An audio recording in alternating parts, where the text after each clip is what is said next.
Aladdin by Hanna Diyab from The Arabian Nights.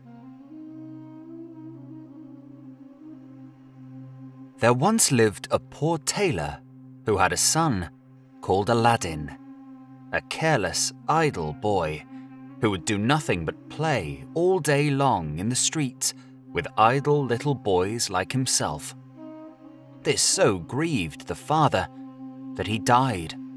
Yet, in spite of his mother's tears and prayers, Aladdin did not mend his ways. One day, when he was playing in the streets as usual, a stranger asked him his age and if he was not the son of Mustafa the tailor. "I am, sir," replied Aladdin, "but he died a long while ago." On this, the stranger, who was a famous African magician, fell on his neck and kissed him, saying, "I am your uncle, and knew you from your likeness to my brother. Go to your mother and tell her I am coming." Aladdin ran home and told his mother of his newly found uncle. "Indeed, child," she said, "your father had a brother, but I always thought he was dead." However, she prepared supper and bade Aladdin seek his uncle, who came laden with wine and fruit. He fell down and kissed the place where Mustafa used to sit, bidding Aladdin's mother not to be surprised at not having seen him before, as he had been 40 years out of the country. He then turned to Aladdin and asked him his trade, at which the boy hung his head, while his mother burst into tears. On learning that Aladdin was idle and would learn no trade, he offered to take a shop for him and stock it with merchandise. Next day, he bought Aladdin a fine suit of clothes and took him all over the city, showing him the sights, and brought him home at nightfall to his mother, who was overjoyed to see her son so fine. Next day, the magician led Aladdin into some beautiful gardens a long way outside the city gates. They sat down by a fountain, and the magician pulled a cake from his girdle, which he divided between them. Then they journeyed onwards till they almost reached the mountains. Aladdin was so tired that he begged to go back, but the magician beguiled him with pleasant stories and led him on in spite of himself. At last, they came to 2 mountains divided by a narrow valley. "We will go no farther," said his uncle. "I will show you something wonderful. Only do you gather up sticks while I kindle a fire." When it was lit, the magician threw on it a powder he had about him, at the same time saying some magical words. The earth trembled a little in front of them, disclosing a square, flat stone with a brass ring in the middle to raise it by. Aladdin tried to run away, but the magician caught him and gave him a blow that knocked him down. "What have I done, uncle?" he said piteously, whereupon the magician said more kindly, "Fear nothing, but obey me. Beneath this stone lies a treasure which is to be yours, and no one else may touch it, so you must do exactly as I tell you." At the word treasure, Aladdin forgot his fears and grasped the ring as he was told, saying the names of his father and grandfather. The stone came up quite easily, and some steps appeared. "Go down," said the magician. "At the foot of those steps, you will find an open door leading into 3 large halls. Tuck up your gown and go through them without touching anything, or you will die instantly. These halls lead into a garden of fine fruit trees. Walk on till you come to a niche in a terrace where stands a lighted lamp. pour out the oil it contains, and bring it me." He drew a ring from his finger and gave it to Aladdin, bidding him prosper. Aladdin found everything as the magician had said, gathered some fruit off the trees, and, having got the lamp, arrived at the mouth of the cave. The magician cried out in a great hurry, "Make haste and give me the lamp!" This Aladdin refused to do until he was out of the cave. The magician flew into a terrible passion, and throwing some more powder onto the fire, he said something, and the stone rolled back into its place. The man left the country, which plainly showed that he was no uncle of Aladdin's, but a cunning magician who had read in his magic books of a wonderful lamp which would make him the most powerful man in the world. Though he alone knew where to find it, he could only receive it from the hand of another. He had picked out the foolish Aladdin for this purpose, intending to get the lamp and kill him afterwards. For 2 days, Aladdin remained in the dark, crying and lamenting. At last, he clasped his hands together in prayer, and in so doing, rubbed the ring, which the magician had forgotten to take from him. Immediately, an enormous and frightful genie rose out of the earth, saying, "What wouldst thou with me? I am the slave of the ring, and will obey thee in all things." Aladdin fearlessly replied, "Deliver me from this place." Whereupon the earth opened, and he found himself outside.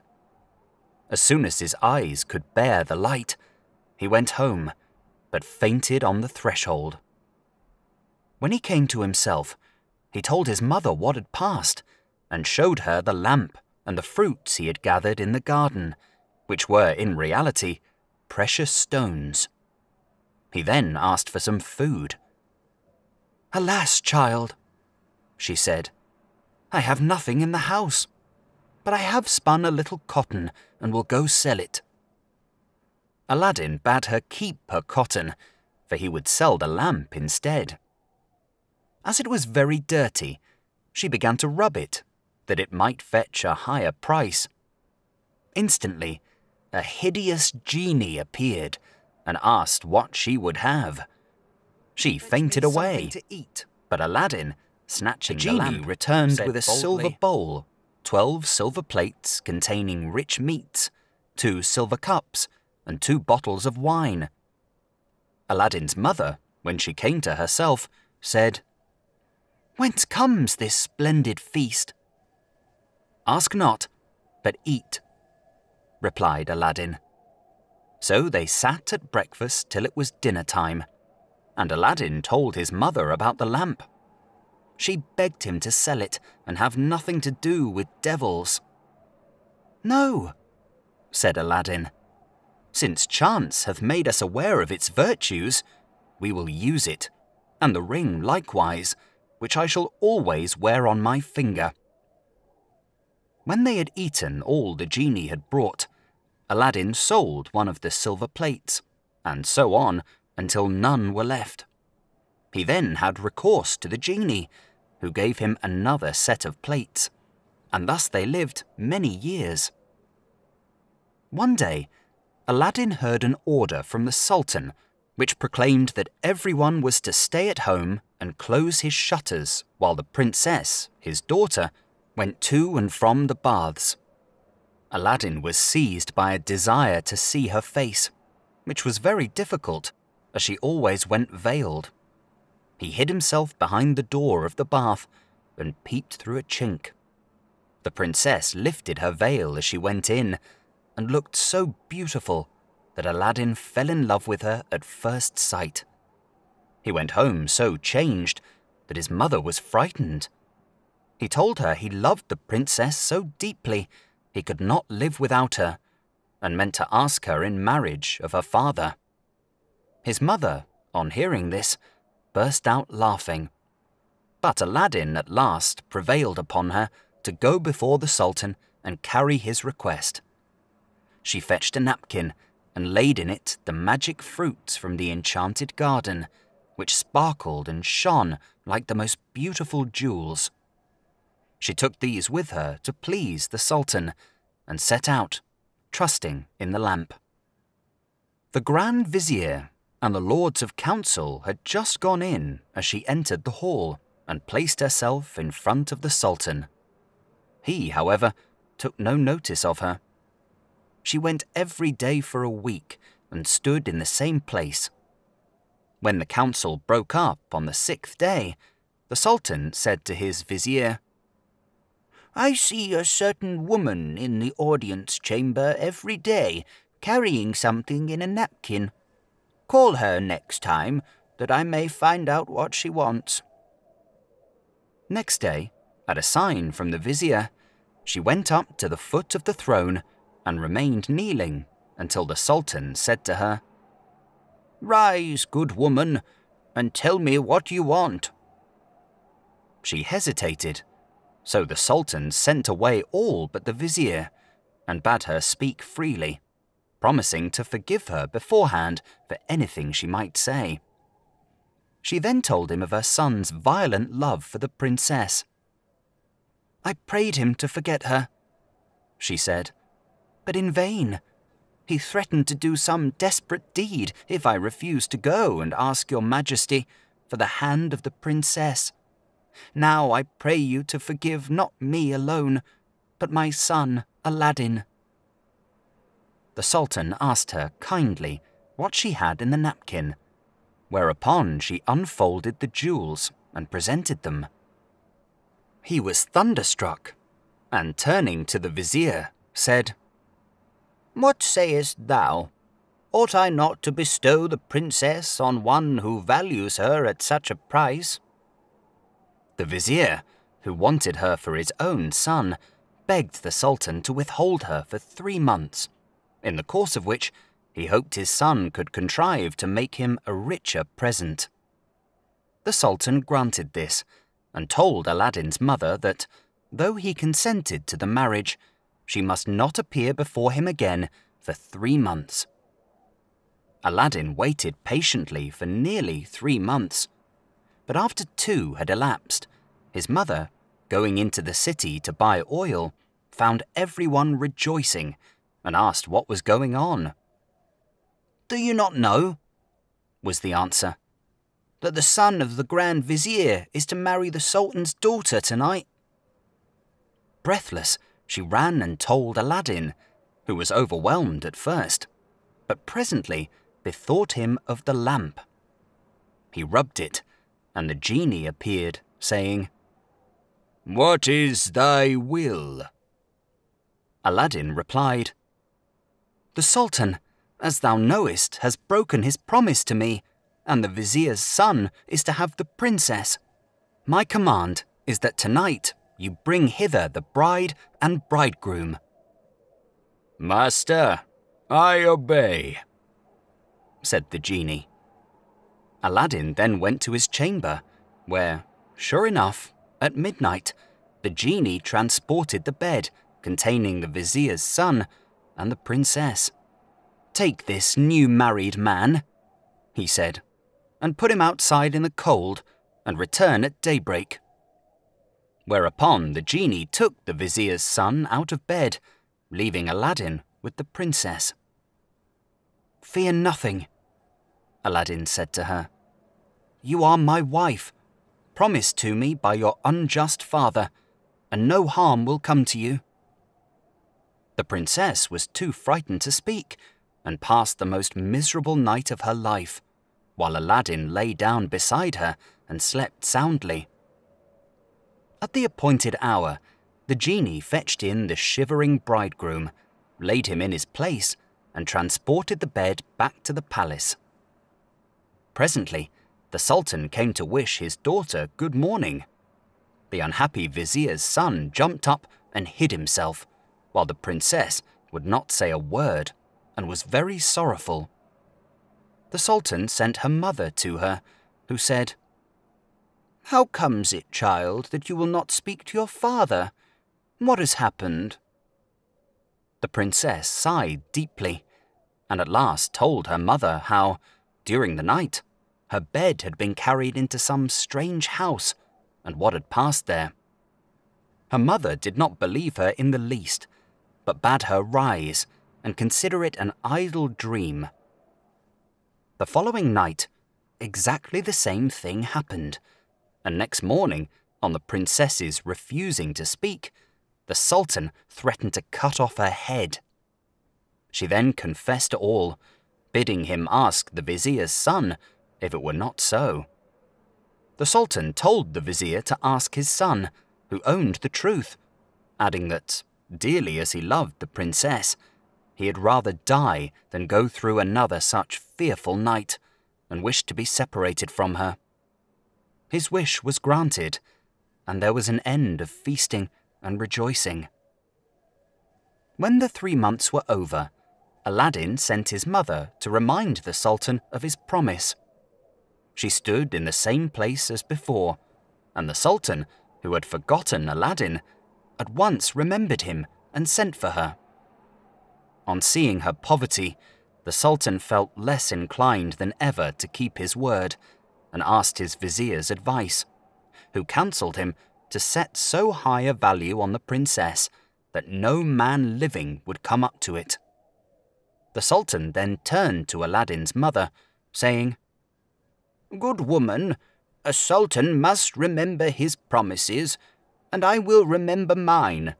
But your son must first send me 40 basins of gold brimful of jewels, carried by 40 slaves, led by as many others, splendidly dressed. Tell him that I await his answer." The mother of Aladdin bowed low and went home, thinking all was lost.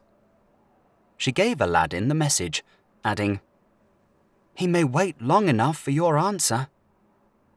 "Not so long, mother, as you think," her son replied. "I would do a great deal more than that for the princess." He summoned the genie, and in a few moments the 80 slaves arrived and filled up the small house and garden.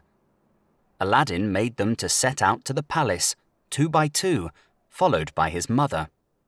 They were so richly dressed, with such splendid jewels, that everyone crowded to see them and the basins of gold they carried on their heads.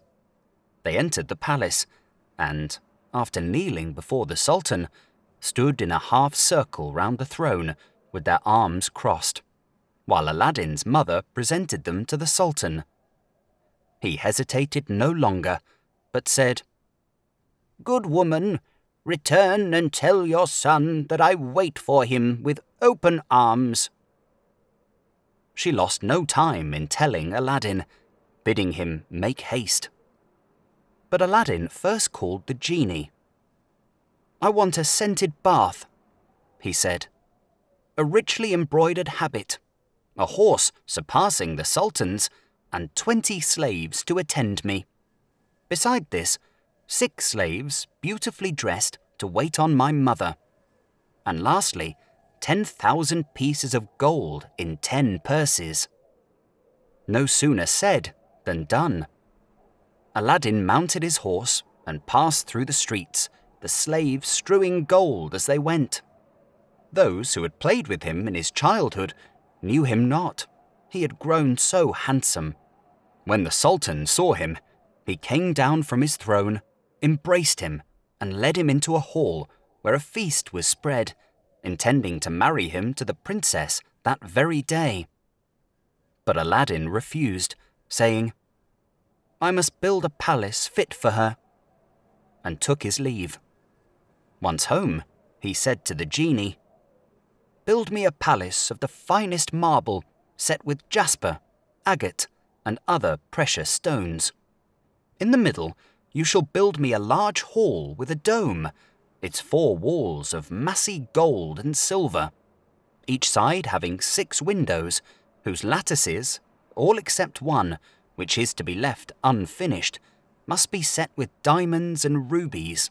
There must be stables and horses and grooms and slaves. Go and see about it." The palace was finished the next day, and the genie carried him there and showed him all his orders faithfully carried out, even to the laying of a velvet carpet from Aladdin's palace to the Sultan's.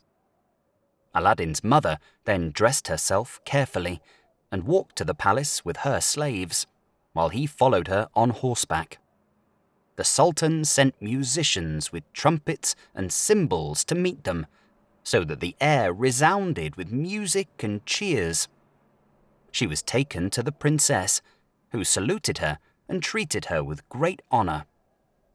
At night, the princess said goodbye to her father and set out on the carpet for Aladdin's palace, with his mother at her side and followed by the 100 slaves.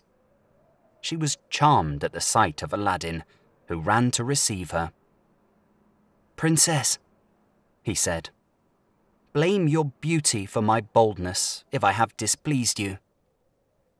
She told him that, having seen him, she willingly obeyed her father in this matter. After the wedding had taken place, Aladdin led her into the hall where a feast was spread, and she supped with him, after which they danced till midnight.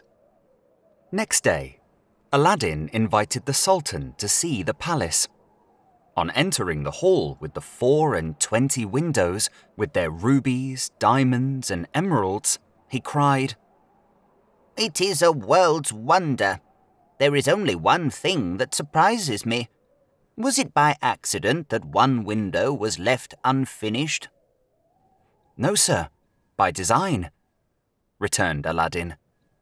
"I wished your Majesty to have the glory of finishing this palace." The Sultan was pleased and sent for the best jewelers in the city.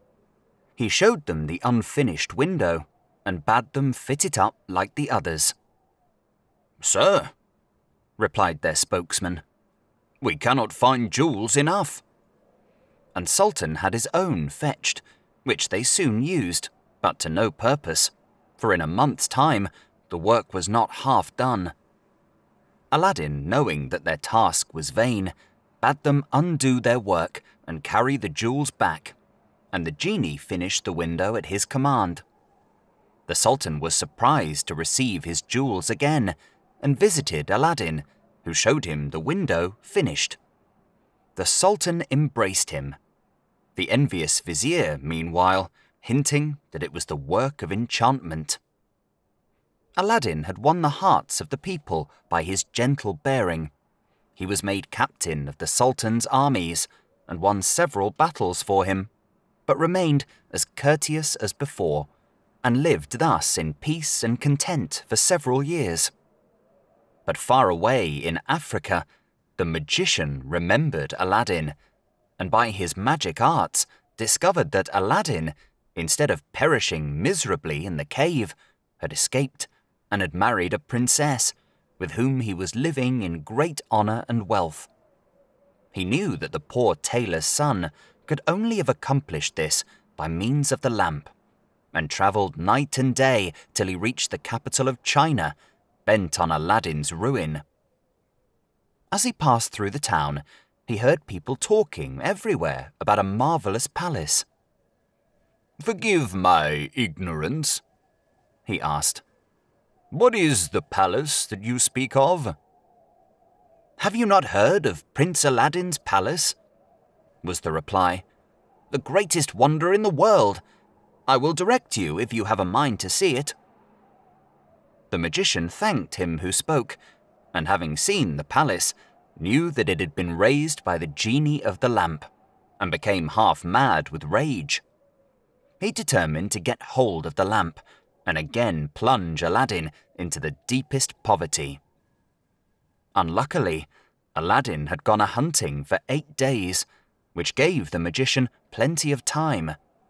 He bought a dozen lamps, put them into a basket, and went to the palace, crying, "New lamps for old," followed by a jeering crowd.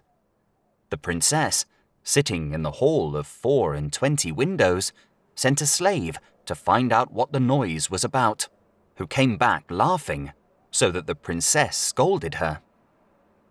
"Madam," replied the slave.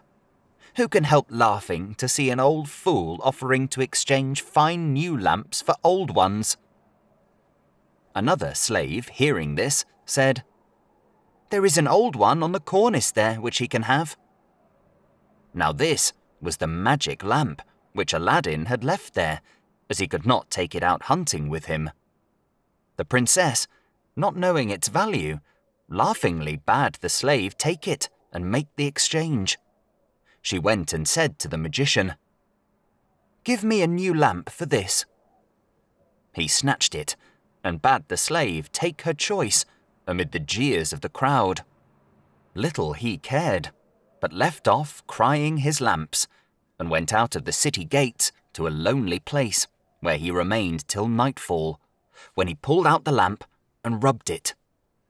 The genie appeared, and at the magician's command carried him, together with the palace and the princess in it, to a lonely place in Africa. Next morning, the Sultan looked out of the window towards Aladdin's palace and rubbed his eyes, for it was gone. He sent for the vizier and asked what had become of the palace. The vizier looked out too and was lost in astonishment. He again put it down to enchantment, and this time the Sultan believed him and sent 30 men on horseback to fetch Aladdin back in chains. They met him riding home, bound him and forced him to go with them on foot. The people, however, who loved him, followed, armed, to see that he came to no harm. He was carried before the Sultan, who ordered the executioner to cut off his head. The executioner made Aladdin kneel down, bandaged his eyes, and raised his scimitar to strike. At that instant, the vizier, who saw that the crowd had forced their way into the courtyard and were scaling the walls to rescue Aladdin, called to the executioner to stay his hand. The people, indeed, looked so threatening that the Sultan gave way and ordered Aladdin to be unbound and pardoned him in the sight of the crowd. Aladdin now begged to know what he had done. "False wretch," said the Sultan, "come hither," and showed him from the window the place where his palace had stood. Aladdin was so amazed he could not say a word. "Where is your palace and my daughter?" demanded the Sultan. "For the first, I am not so deeply concerned, but my daughter I must have, and you must find her or lose your head." Aladdin begged for 40 days in which to find her, promising, if he failed, to return to suffer death at the Sultan's pleasure. His prayer was granted, and he went forth sadly from the Sultan's presence. For 3 days he wandered about like a madman, asking everyone what had become of his palace, but they only laughed and pitied him. He came to the banks of a river and knelt down to say his prayers before throwing himself in. In doing so, he rubbed the ring he still wore. The genie he had seen in the cave appeared and asked his will. "Save my life, genie," said Aladdin, "and bring my palace back." "That is not in my power," said the genie. "I am only the slave of the ring. You must ask him of the lamp." "Even so," said Aladdin, "but thou canst take me to the palace and set me down under my dear wife's window." He at once found himself in Africa, under the window of the princess, and fell asleep out of sheer weariness. He was awakened by the singing of the birds, and his heart was lighter. He saw plainly that all his misfortunes were owing to the loss of the lamp, and vainly wondered who had robbed him of it.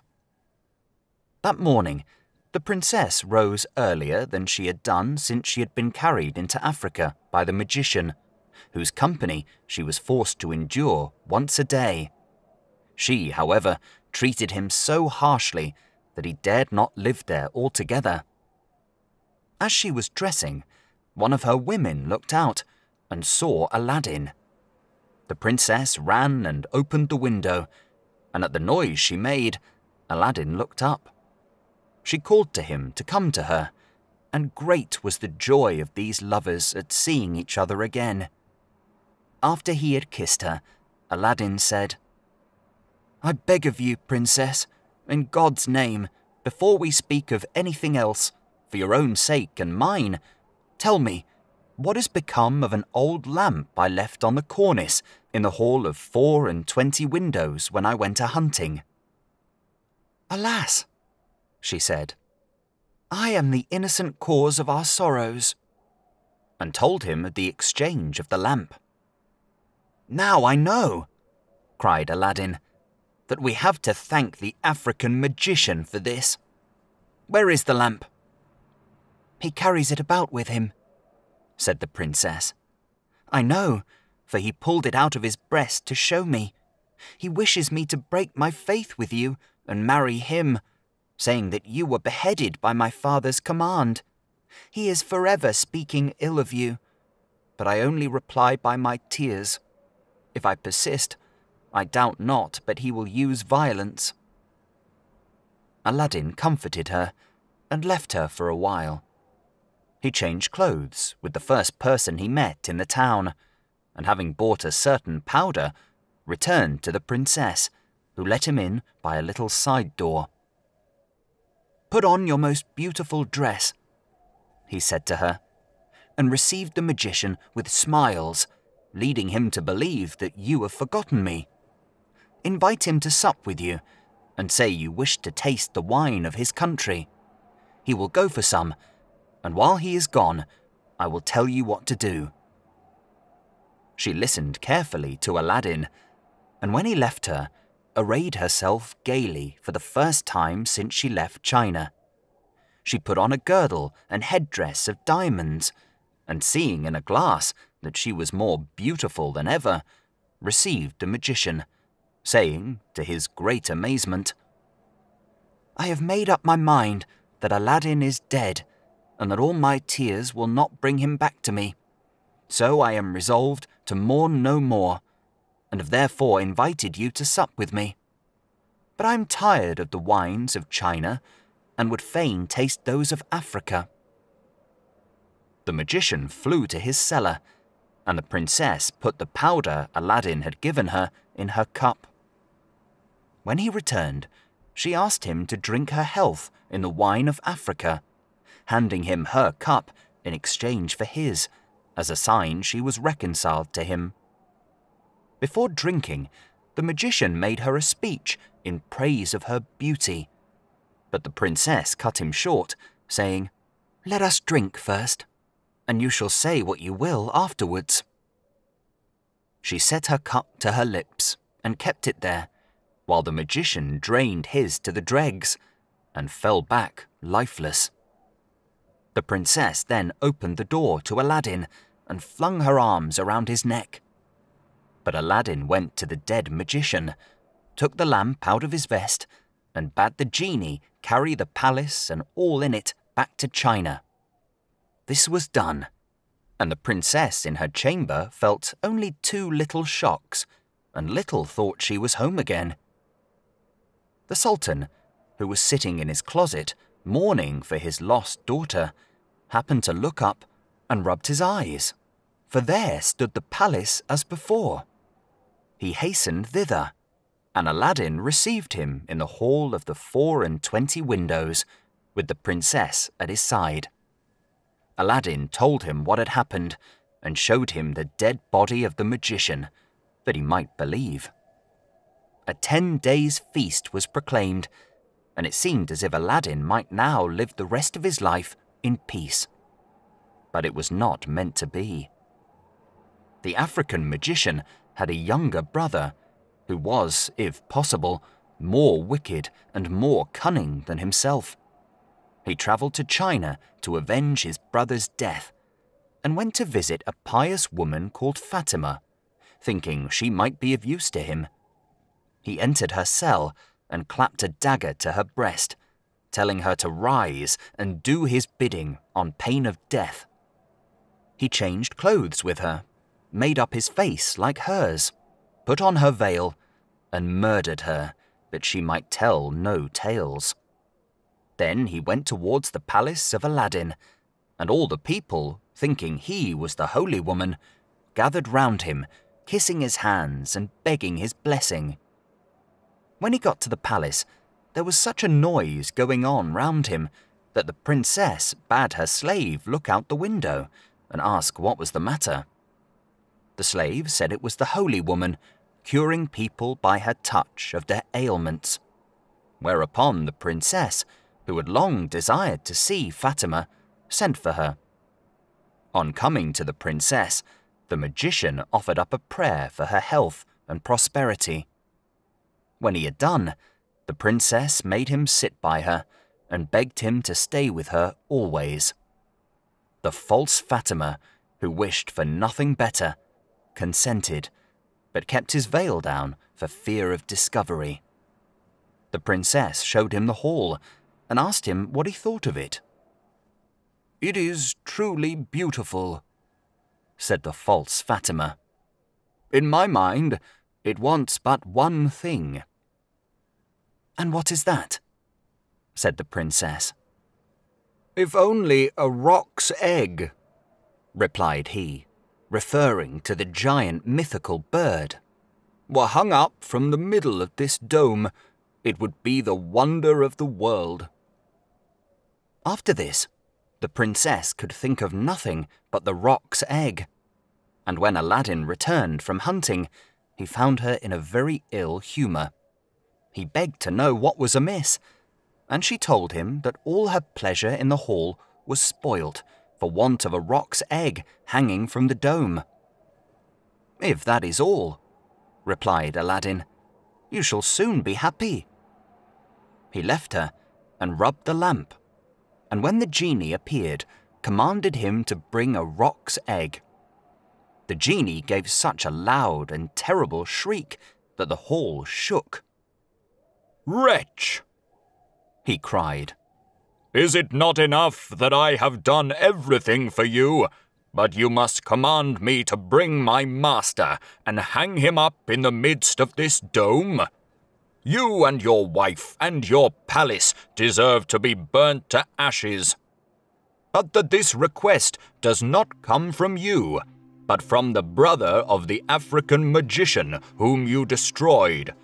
He is now in your palace disguised as the holy woman whom he murdered. He it was who put that wish into your wife's head. Take care of yourself, for he means to kill you." So saying, the genie disappeared. Aladdin went back to the princess, saying his head ached, and requesting that the holy Fatima should be fetched to lay her hands on it. But when the magician came near, Aladdin, seizing his dagger, pierced him to the heart. "What have you done?" cried the princess. "You have killed the holy woman." "Not so," replied Aladdin, "but a wicked magician," and told her of how she had been deceived.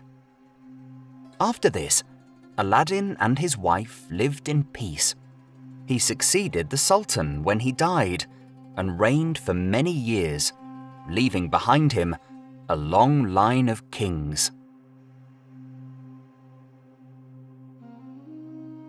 Thank you for listening to Aladdin by Hanna Diyab from The Arabian Nights.